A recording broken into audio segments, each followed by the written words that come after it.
பெங்களூரு கூட்ட நெரிசலில் சிக்கி 11 பேர் உயிரிழந்த விவகாரம் குறித்து மாநில அரசு அறிக்கை அளிக்க கர்நாடக உயர்நீதிமன்றம் உத்தரவிட்டுள்ளது.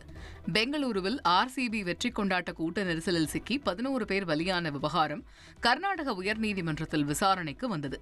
இவ்வளவு கூட்டம் வரும்போது முறையான நெறிமுறைகள் கடைபிடிக்க வேண்டுமல்லவா என கேள்வி எழுப்பிய நீதிபதி, காயமடைந்தவர்களை உடனடியாக மருத்துவமனையில் அனுமதிக்க ஏற்பாடு செய்யப்பட்டதா எனவும் கேள்வி எழுப்பினார்.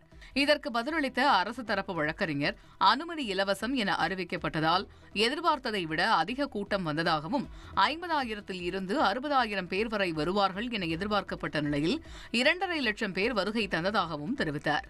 அனைத்து உயிரிழப்புகளும் சின்னசாமி மைதானத்தின் நுழைவு வாயிலில் மட்டுமே நடந்ததா எனவும், சின்னசாமி மைதானத்தில் உள்ள அனைத்து கேட்டுகளும் திறந்திருந்ததா எனவும் நீதிபதி கேள்வி எழுப்பினார். சம்பவம் நடந்தது விதான்சௌதா பகுதியில் அல்ல, சின்னசாமி கிரிக்கெட் மைதானத்தில்தான் என விளக்கமளித்த அரசு தரப்பு 21 நுழைவு வாயில்களும் திறந்திருந்தது என கூறியது. அதே சமயம் 3 நுழைவாயில்களில் மட்டுமே திறக்கப்பட்டது என எதிர்தரப்பு வழக்கறிஞர் வாதிட்டார். இதனையடுத்து இந்த வழக்கு விசாரணையை ஜூன் 10ஆம் தேதிக்கு ஒத்திவைத்த நீதிபதி நீதிமன்றத்தின் கேள்விகளுக்கான விளக்கத்தை அறிக்கையாக சமர்ப்பிக்க உத்தரவிட்டார். இதனிடையே கூட்ட நெரிசல் தொடர்பாக ஆர்சிபி நிர்வாகம், கர்நாடக மாநில கிரிக்கெட் வாரியம் உள்ளிட்டோர் மீது வழக்கு பதிவு செய்யப்பட்டுள்ளது.